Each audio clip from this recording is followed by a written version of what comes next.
probably going to talk to you. Okay. And I'm not really talking to you now. I really don't have any answers for your stories. I'm not going to straighten your stories out for you and stuff. Especially unless I find out what the hell my part of it is. I'm interested in my own self, you know what I mean? And what do you mean Nicole's in front of a grand jury? What are you talking about? Like right now, she's sitting in front of a grand jury? That's right. Oh, wow. So, is my dog safe? No, your dog is safe. Okay, good. Excellent. That's very important to me. Okay, so now what? Well, am I arrested for anything? You're being detained at this point. Okay, but I'm not under arrest quite yet. That's correct. Okay, then I don't need a lawyer quite yet. Okay, so Mark is of course wrong. You always need a lawyer when you're being questioned by the police.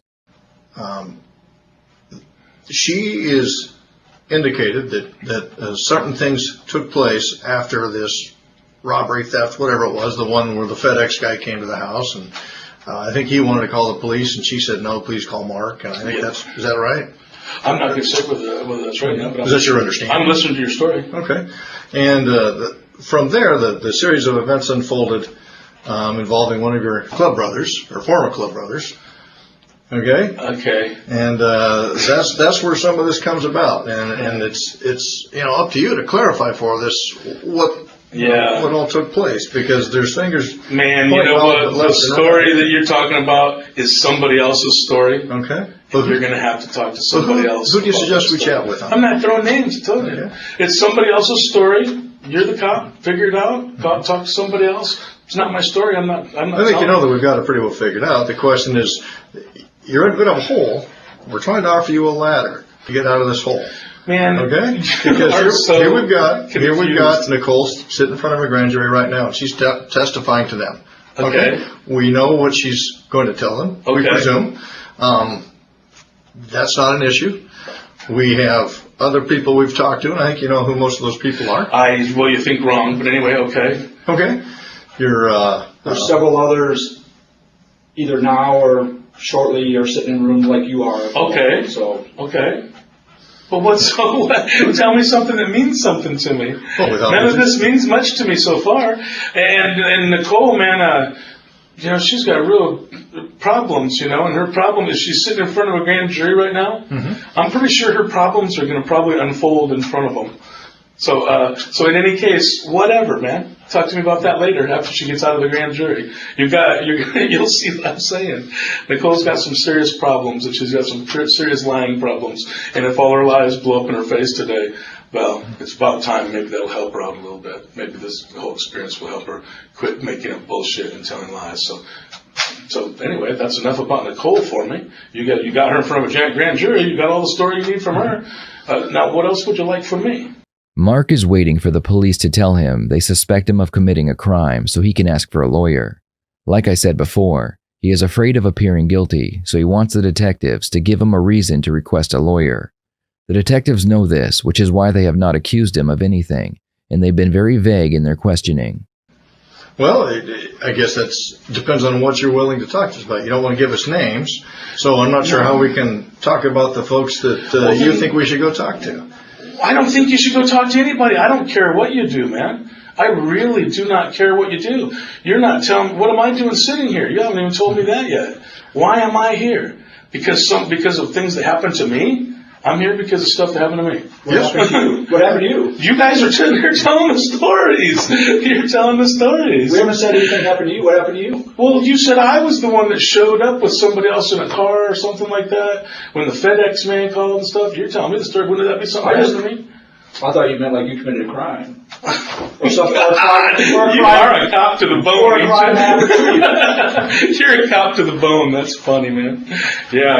I'm acting like I committed a crime. I think you misunderstood me, Mark. Well, I think that you said something happened to me, a crime. Check it out. I think that you guys have your stories really screwed up, really confused, and I think that you're going to find that out. You're going to find. I believe if they got Nicole, if anybody's got you with that. Nicole, if anybody's got Nicole better, you should go maybe watch that little deal and see what you got in front of you there, and maybe you'll figure out what kind of bullshitter you've got and junkie you've got in front of you, and fucking.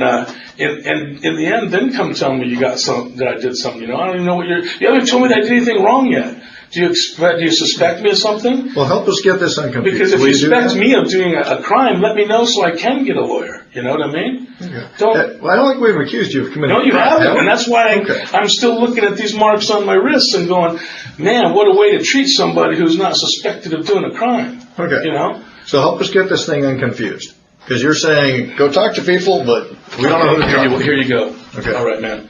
I'm going to help you get unconfused, all right? If you think that I did something wrong, anything, okay, any kind of crime, let me get my lawyer over here, and I will tell my lawyer, you know what? Give these guys a lie detector test.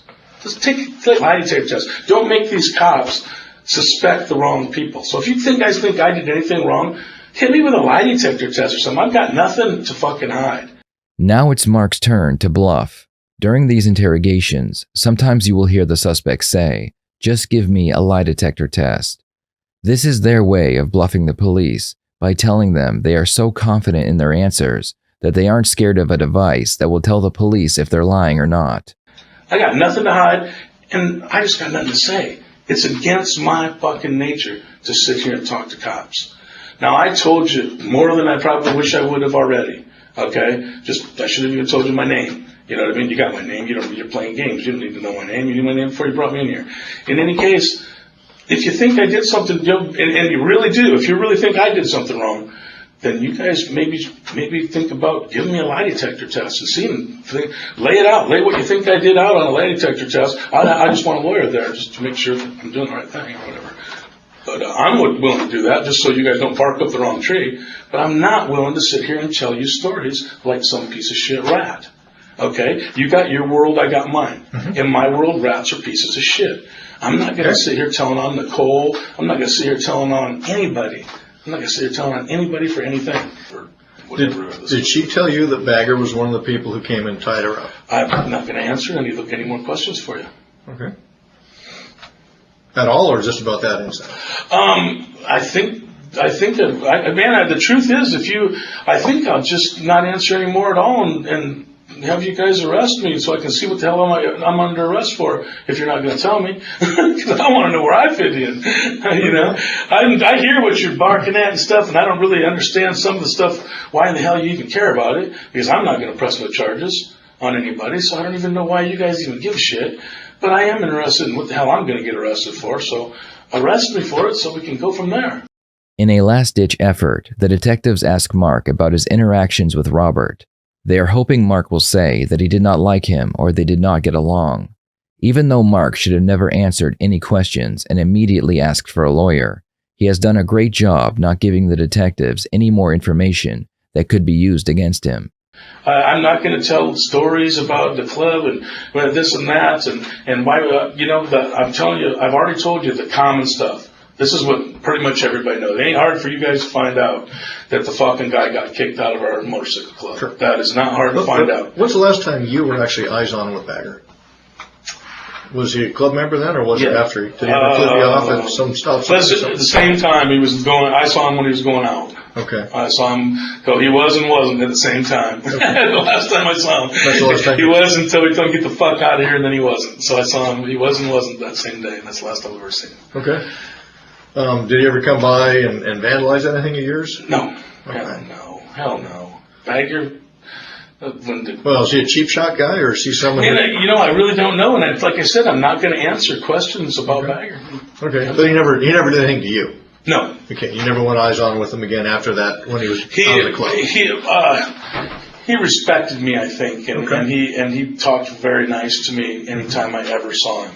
I'll tell you that. Me and him never had a bad word. In the end, I found out he was a piece of shit junkie. Right. So I admit I hold that against him because I spent a lot of time with the guy and stuff and kind of gave him my heart, sort of like, and so when people just really disgrace us like that and stuff, it leaves a real bad taste in my mouth. I will admit that. Mm-hmm. But that's the end of it. When you're done with us, you're just done. So anything that happened too much of that, I have no idea. Like I said, one thing about our motorcycle club is when you're done with us, you're just done with us. We got no time for you. We got no words for you. You won't be getting any more calls. Nothing. You know what I mean? You're done. And Bagger's just one of a lot of guys that the same kind of shit happens to. It's part of the life. Okay.